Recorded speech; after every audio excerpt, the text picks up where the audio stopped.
अस्सलाम वालेकुम। सरसों का साग, वो भी तड़के के साथ, मक्खन के तड़के के साथ और देसी घी के साथ इसकी भुनाई। अच्छा, बहुत अच्छा बनता है ये साग जब आप इसे सरसों के साग के ऊपर डालते हैं मक्खन का तड़का, और साथ में आप जब इसे खुद कुक करते हैं इस देसी घी के साथ, तो पंजाबी स्टाइल की ऑथेंटिक रेसिपी बगैर ढेरों मसालों के आज आपके साथ शेयर करूँगी।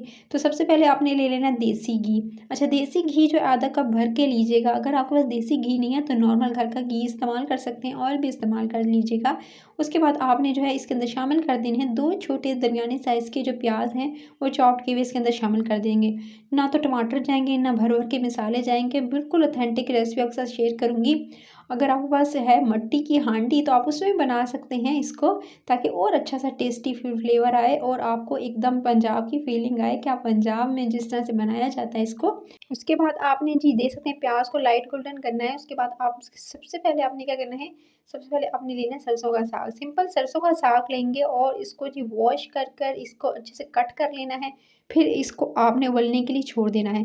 अच्छा, उबलने के लिए इसके में अंदर पानी ऐड करेंगे। तकरीबन आपने जो है बस अगर 2 से 3 घड़ियाँ, मैंने 2 घड़ियाँ ली थी साग की, ठीक है? और उसको जी मैंने उसके साथ ऐड किया थोड़ा-सा पानी। अब पानी इसके अंदर जाएगा तकरीबन 2 कप इस तरह के भरकर, आपने मेजरिंग कप के हिसाब से या 2 गिलास भर के इसके अंदर ऐड कर लीजिएगा पानी को, ठीक है?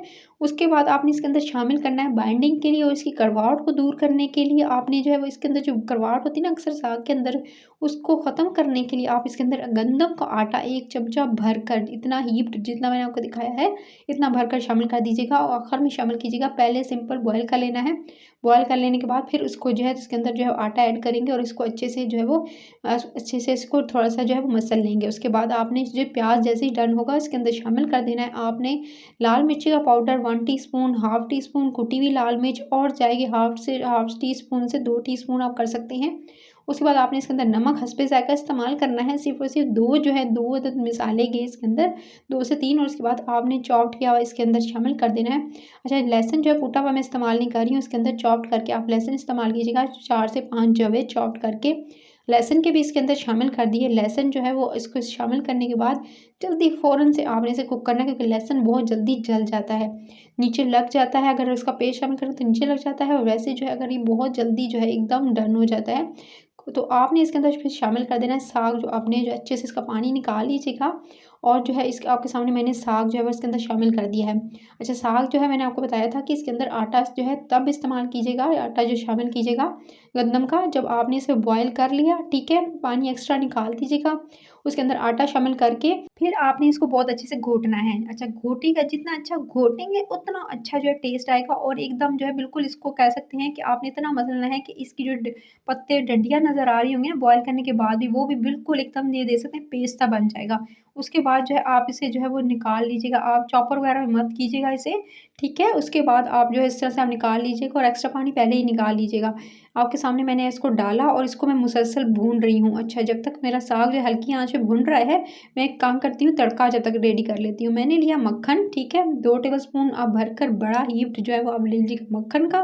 मक्खन के अंदर शामिल कर देंगे सिर्फ़ और सिर्फ़ आप लाल वाली मिर्चें, और साथ में आप लाल वाली मिर्चें 2 से 3 अदद ले लीजिएगा। साथ में आप हरी वाली मिर्चें भी 2 से 3 अदद लेकर साथ में इसको बहुत अच्छे से आपने क्या करना है, इसको अच्छे से सौते कर लेना है।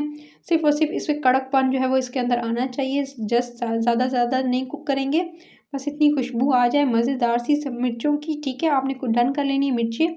चाहें तो इसके ऊपर ज़ीरा जो है वो भी डाल सकते हैं, और आपने जो इस तरह से तड़का रेडी कर लेना है। जब तक ये देख सकते हैं साग जो है वो तकरीबन साइडों से इसका जो ऑयल आना स्टार्ट हो गया, यानी जो घी शामिल किया था हमने, सो आपने इसको भुनाई इसकी करनी है अच्छे से, ताकि इसका जो कच्चापन है वो दूर हो जाए और बहुत अच्छी सी खुशबू आएगी जब आप इसके अंदर लहसुन का जितना ज़्यादा इस्तेमाल करेंगे। कुछ लोग लहसुन का तड़का भी लगाते हैं, वो भी ज़्यादा अच्छा लगता है। सो आपके सामने मैंने डन कर लिया है, ठीक है? मिर्चें देख सकते हैं तकरीबन जो है वो कलर भी देख सकते हैं, मक्खन का जो है वो कलर एक खूबसूरत सा, और मिर्चें जो अच्छे से डन हो गई, और साग देख सकते हैं अब साग बिल्कुल पक चुका है, डन हो चुका है। अब आपने क्या करना है, इसके बाद आपने इस साग को जो है निकाल लेना है, ठीक है? जैसे ही जो साइडों से ऑयल आएगा आपने निकालिए साग को, किसी भी आप जो है पॉट के अंदर निकाल लीजिएगा। अच्छा, निकाल लेने के बाद आप जो है या तो आपने रखना है तो आप उसी जो है आपने जिस कढ़ाई के अंदर रेडी किया है साग उसी के ऊपर डायरेक्ट तड़का लगा दें, या किसी पॉट में शिफ्ट करें तो ऊपर से लगाएंगे मज़ेदार सा ये मक्खन का और मिर्ची का तड़का। तो इंस्टेंट तड़का लगा कर आप इसे एंजॉय करें। मकई की रोटी के साथ भी कर सकते हैं, नान के साथ कर सकते हैं, आप रोटी के साथ भी कर सकते हैं, लेकिन मकई की रोटी की तो क्या ही बात है। तो आपके सामने मैंने मज़ेदार इंस्टेंट से साग बनाना सिखाया, और भी कई साग की रेसिपीज़ आपके सामने शेयर करूँगी।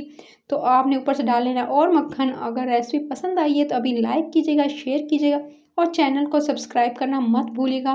और इस रेसिपी को ज़रूर ट्राई करना है, फीडबैक देना है कमेंट सेक्शन में, और बताइएगा कौन कौन किस तरह से अपने घर में बनाता है साग। हर एक की डिफरेंट रेसिपी होती है, तो आप शेयर ज़रूर कीजिएगा। अपना ख्याल रखिएगा। Till then next video, take care.